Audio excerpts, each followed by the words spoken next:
So maigsunan, tanawa sa Bible sa Book of John chapter 1 verse 11 atong basahon maigsunan.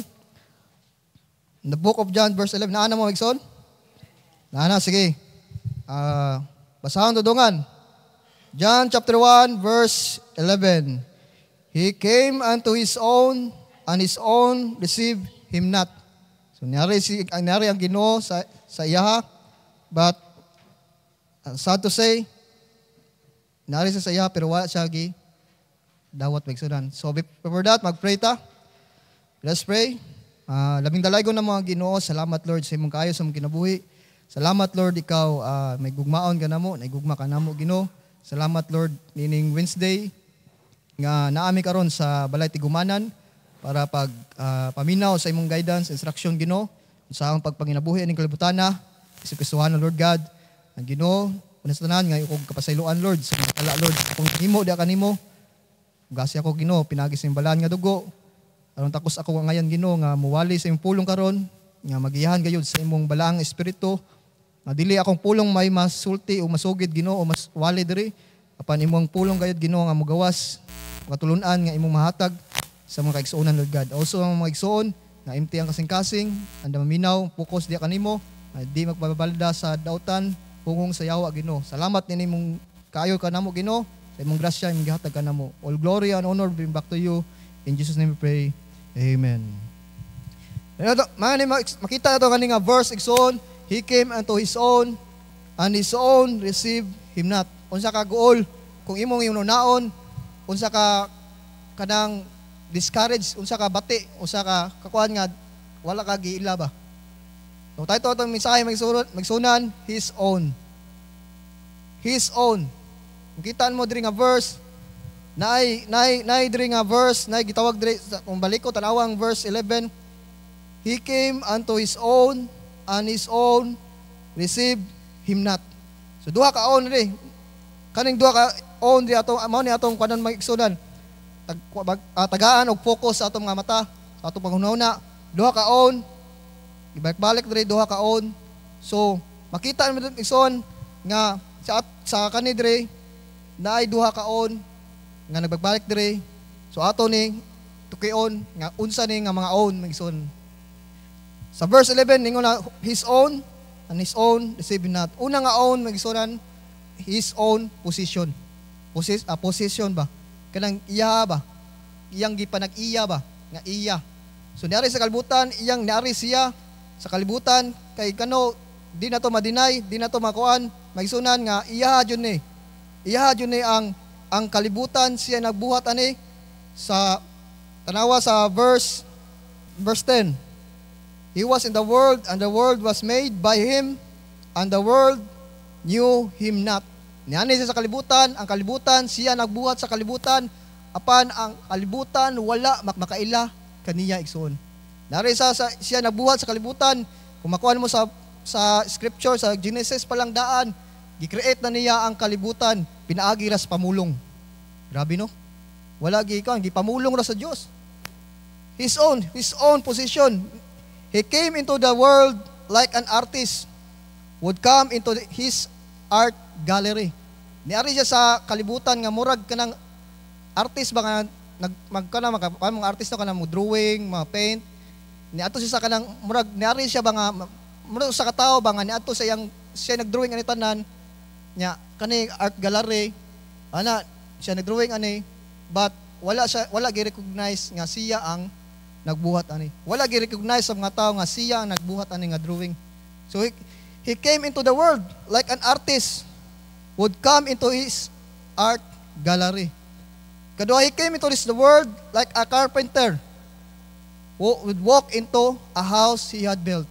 Niari siya susama sa usa ka karpintero nga nagbuhat aning panimalay. Sakto sa sukod, sakto sa kuan, sakto sa level, sakto tanan. Nari ang Ginoo susama sa usa ka karpentero nga siya nagbuhat aning mga kahoy. Tanan, mga buntod siya nagbuhat, siya naghimo. Pero unsa gibaw sa kalibutan, wala nila gi-recognize kikinsa ang nabuhat ani tanan. Nari siya sa usa ka mga awit. He came into the world like a singer would sing a song he had written. Niari siya sa kalibutan nga mura kanang susama sa usa ka mag-aawit nga ni kanta ni nga nindot kay nga awit but wala naka-recognize ang mga tao nga siya ang nagsuwat ani nga awit. He came into the world like an author that would read a book he had written. Niari siya sa kalibutan susama sa usa ka manunulat og libro. Usa siya ka author, usa ka manunulat ng libro. But ang gibuhat sa mga tao wala gi-recognize Japon. Kinsa ang nagsuwat ani nga libro. Mao na susama ni ani nga nitabo, maigsoon. Niari ang Ginoo sa kalibutan pero ang wala mo ila kung kinsa gayud ang Ginoo sa ilang kinabuhi. Kinsa kung unsa ang Ginoo, so kung kaila jud ka sa Ginoo, damor ka may gugma kaniya. Damor ka mutuman, damor ka mga lagad, damor ka magpaubos, magpailawom sa giya sa Ginoo. Damor ka mo obey, damor ka may gugma sa imong Kristohanon sa pagtuo, damor ka may gugma sa imong man of God, damor ka may gugma sa imong isig ka Kristohanon. Nga naman, kaila ka kung kinsa ang nagbuhat nimo. As I recall myself, maigsuon, I am in darkness. Nako sa kakangit-ngit before. Sa dihang naangkon ako ang salvation, ang grasya sa Dios, ang gift of God, naangkon ako igsoon. Nakaangkon kong pamilya. Wala ko'y father figure. Wala ko'y mother figure. Wala ko'y nasunod. Puros kadaot ang akong gigian maigsoon. Kung ingon ta nga nisod ka sa baba sa buaya, suod na ko diha. Diha na ko gikan. Diha mga kadaot. I'm from darkness. But thank be sa nagbuhat kanako that I recognize that God is the creator. God created me. And I accept Him as my personal Lord God and Savior sa akong kinabuhi. Di ko maabot na ni. Di ko maabot nga barog ari nga mawali kung wala na ko na-recognize ang Ginoo sa akong kinabuhi. That's why karon maigsoon, basi nakalimot ka kung asa gikan. Basi nakalimtan nimo nga unsa ka before. Mo na nakapokus na karon sa mga problema. Wa kalimot ka nga naay day creator nga nagbuhat ning tanan.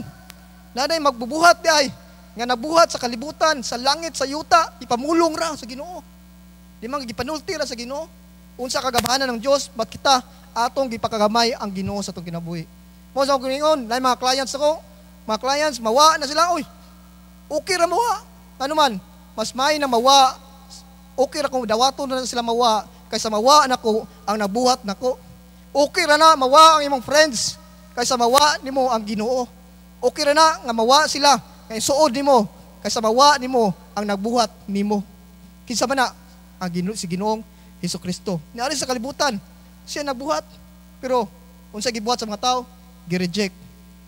Tanawa sa Isaiah chapter 45 verse 18 magsunan ato sa ni kaning nga verse lan ari ta mo palayo sa tadre. Palayo sa tadyan. Isaiah chapter 45 verse 18, for thus saith the Lord that created heavens, God Himself that formed the earth and made it. He hath established it. He created it not in vain. He formed it to be inhabited. Sa gingon, I am the Lord and there is none else. Ay sunan, wala na ilain siya. Klaro kayang bersikulo nagsuon sa book of Isaiah verse 18 nga grabe. Mismo siya nagbuhat ning tanan. Siya ay architecture, siya nagbuhat tanan, siya nag-design na ni. Ngano maingon ka, why Ginoo? Nay Ginoo. Ngano man, kung why Ginoo, di ni mapurma tanan. Wa pud ta. Igsoon. Mo na His own positions. Iyaha. So ato gyud maklaro ani nga iyaha ning tanan wali ato. Ikaduha nga own maigsoon, own people. Amen. Own people, iyang katawhan. Niari siya sa iyang kung imo ikuan verse, he came unto his own and his own received him not. Og ang iyahang katawhan wala mo receive niya. Wala mo dawat niya igsoon. Mga Hudyo, mga Jewish, mga gipramisan sa Ginoo, wala mo dawat kaniya. Nagtuo man sila nga mabot ang bagong nga hari nga mulingkod jud sa kanang physical jud makita nila. But ang moabot nga Misaya maigsunan, ang hari naman nga sa eternal man nga hari, eternity mga nga hari. Ang ilang mga paghunahuna sa mga Parisiyo, mga Sadusiyo, mga eskriba diya, ang ilang paghunahuna ang naay moabot nga hari nga mulingkod sa trono. Dato mukangkir sa kalibutan. Dili man na mao, lahi ilang expectation nga maabot. Mao na pag-abot ni Kristo diri sa kalibutan, gi-reject nila. Uy, karpintero, anak naman ni sa karpintero. Anak na ni sa karpintero. YM, may kuan ay tuwa na. Les ilang pagtanaw. But mao dito ang Misaya. Mao dito ang Ginoo nga nagbuhat sa kalibutan, sa langit ug sa yuta. Wala ilang gi-reject. But was na kibaw. Mao dito ang Ginoo nga nagmugna sa tanan, sa langit ug sa yuta. Muna kita son ato jud recognize ang Ginoo sa atong kinabuhi. Ayaw i-recognize ang imong kaugalingon. Ayaw ipanghambog imong kaugalingon. Ayaw ispasakay imong kaugalingon sa uban. Ayaw jud ana igsoon ipaubos imong kaugalingon because Christ, kung na si Kristo sa imong kinabuhi, He humbled Himself as a servant. Ikaw, kamo, kita, naigayon sa itong kinabuhi, ganahan ta mo saka, ganahan ka mo labaw, ganahan ko, labaw pa ko niya, ganahan pa ko, dagang ko kwarta, dagan pa ko, ganahan. Pero wala na ito, i-recognize ang Ginoo, mismo ang Ginoo, gikan sa langit, sa gingarian, sa Diyos, dinaog, step down ni mo, Migson. Ninaog para nimo, para luwason ka. Migson, He came to this own, but His own received Him not. Muna ang kahimtang kung imong basahon ang Mateo, Book of the Gospel, Mateo, Mark, Luke, John, imong nahutdop, basa, mamis ka sa buhat sa Ginoo. Makaagi kag dagang rejection ni Christ. Nya karon kita sa atong pagpagalagad sa Ginoo, reject ra kita sa atong silingan. Nga mo share ta sa gospel, reject ta. Undang na ka. Basin reject ka kay imong testimony di pod mao pod. Kita Kristohanon, maigsoon, ipakita na to ang pagka-Kristohanon, kina si Kristo sa atong kinabuhi. Amen? So na, grabe, kung imo i-backway ang history, nga gi-reject si Christ, His own people ni-reject niya. But, ningon sa verse 12, naigsunan, powerful nga verse 12, but as many as receive Him, to them He give power to become the sons of God, which were born not of blood, verse 13, nor of the will of the flesh, nor of the will of man, but of God. Unsa kanindot sa igsoon, sa kadagan sa midawat kaniya, usa ta nga way labot sa promise, usa ta nga mga hintel, nga mahugaw nga mga tao, mga hugaw, way labot sa saad sa Dios. Apan gipakabadaan ta sa Ginoo. Giapil ka, gilabot ka. Muna sa kadaghan sa midawat kaniya siya naghatag katungod nga mahimong anak sa Dios.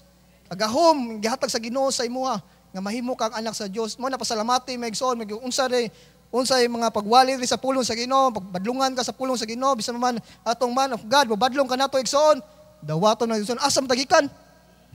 Wa man tay labot ani kung bot lang, kung wala tagi attached ani nga wa tagi bind ani nga church, wa mata natagaw atong kinabuhi. Dato lagi ka dito sa kalibutan pero imong laglag pud sa impierno. Maunsa man ang bitaw sa verse bitaw nga maunsa man nga iyahan ni tanang kalibutan pero ang iyang kalaglagan. Amen. Man bisag unsa pagbadlong, pagwali, pagwaswas dire sa pulong sa Ginoo. Kinahanglan man ta waswasan. Naman kita man sa Ginoo nga hugaw ta. Hugaw tong singasing ba? Pagkitaan sa Ginoo nga hugaw tong kasing-kasing nga negative ta o disobedient ba ta unsa tong angay jud ta waswasan nga naman mura ang laba ba nga suksuon sakit ang mga pag-instruct igsoon. But una na kung asa gikan, una na kung asa ka sa wa pa ka diri nga simbahan, una na unsa imong kahimtang aning kalibutana nga wa kay shepherd nga nag-sheep nimo, karniro ka nga way nagbantay kanimo. Salamat sa Ginoo nga nay kanang ang Ginoo nay hope. Naman naon imong liog ba? Sakit na naon mo liog. Ari dire kay wana ka malinya. Ari dire naon mo liog ba? Ang mga karnero, naon liog. Ari ka, nasaag na ka na. Wala ka malinya. Sakit na igsonoy. Kaya minaw ka sa pulong sa Ginoo, diri, waswas, trib. Sakit. Atong kuan ba, atong pride, atong pagkakita ba? Atong pagka-human nature na to ba? Musuki ta, pero all in all, may igsoon, hununaa, kung asa gikan, kinsa nagbutang mo diri, kinsa ang gipada sa Ginoo diri, kinsa ang man of God nga ipabarog diri. Kung mahimo gani atong proteksyonan ang atong man of God nga dili makuan balda. Kita naman noon nagkuan noon. Nagpabalda noon, nagsamsamok sa una-una. Mas nindot nga mulayt pod ba ang buluhaton ba nga naman kay nag-intune ta sa buluhaton sa Ginoo. Nakakonek ka ba? No, let's do discipleship and also let's do business. Kung unsa gibutang diri, makuan sa atong pag-unod uban si bahalwa nag-business. Sagdi sila lahi man nila. Unique man ang church. Church govern. Lahi man ang pagkakuan sa individual nga simbahan, lahi man pagda. Lahi man ang dealing sa Ginoo diri sa tuwa because daghan kay mga children ison nga nanginahanglan pag ma-adapt na ipauban karon mga bata paglabay gani mga pitos pa ilabay na. Di ba? Daghan na ministry, lahi atong ministry ison, mga bata, mga uban pa. So managson, but as many as receive him, to them he give power to become a sons of God. Ang Ginoo na nihatag mo kagahom nga mahimo na kang anak sa Ginoo. Salamat ka sa Ginoo nga nahimo kang part sa lawas ni Kristo. Kay kung wala ta na part sa lawas sa Kristo, atong kinabuhi, wata kay ba atong kinabuhi nga magbabay ka, magsugal ba ka, mag-scatter ba ka, unsa manulis ba ka, suyop ba kag shabu diha, unsa suyop ba ka bisag unsa diha. Mao na imong kinabuhi or mamatay ka. Kay wa makaikuan, way guidance pulong sa Ginoo, walang Ginoo. Amen. So mao na pasalamatan tag igsoon nga kita iya na sa Ginoo. Mao na his own. Di na to ikuan. Dahil mo reject na to nga sa ato pagsangyaw sa maayong balita, dahil mo reject na to. Dahil mo kanang di mo too. Di mo kuan naam yun na. Kay kanang di mo too, mao na siya stepping stone nimo nga makat-on ka sa pagpangalagad sa Ginoo. Kana magitawag ta tanan igsoon to share the gospel, to share the good news of salvation nga gihatag ni Ginoong Hesukristo. Let's share the gospel. Let's forget our differences sa atong sigkakristohanon. Let's move forward and let's focus to the Word of God. Let's focus to our Savior. Let's focus to our man of God. Let's focus para sa ikauswag sa buluhaton nining nga ato nga church igsoon. Salamat. John chapter 1 verse 11 is a powerful nga pulong nga atong mabasahan diri sa Bible. And kay team na ning John is believe. Sa dihang ni-receive ka, ni-believe ka. Ni-believe ka ni Christ. So let us pray. Dalay kong Ginoo, salamat sa imong kaayo, salamat sa imong paghigugma di ka namo. Salamat Lord nga ikaw ang Dios nga who ni-create ka, imo gi-create ang tanan, ang langit ug yuta. Kung walay hangin Ginoo, unsa naman patay na jud mi Ginoo. Salamat Lord nga ikaw bisa pa man sa imong pag-guide nimo kanamo sa among kagalingon nga hard nga mo sunod. But Lord, your mercy and grace Ginoo nagpabilin sa kanamo Ginoo nga diin kami buhi pa karon nasa church Lord God. Lord, I pray God sa mga kaigsunan og kami ako mismo Lord God nga makasunod gayud sa imong mando Ginoo nga ani nga church. And Lord God, magbabinungahon pinaagi sa discipleship Lord God, maka-focus sa mga kalag nga gipili nimo Ginoo nga makaangkon og salvation og matudloan sa imong pulong ug matututo sa imong pulong Ginoo. Salamat Lord sa magsuunan nga nadre nagpabdayon kay may motivation Ginoo nga makapadayon pinaagi sa imong pulong Lord God. Lord, I pray God sa among nakatan nga pagtulunan karon Book of John naot nga madi malabay kawang sa matag usa ang gamit pohon sa imong buluhaton Ginoo. All glory and honor be back to you. In Jesus name I pray. Amen.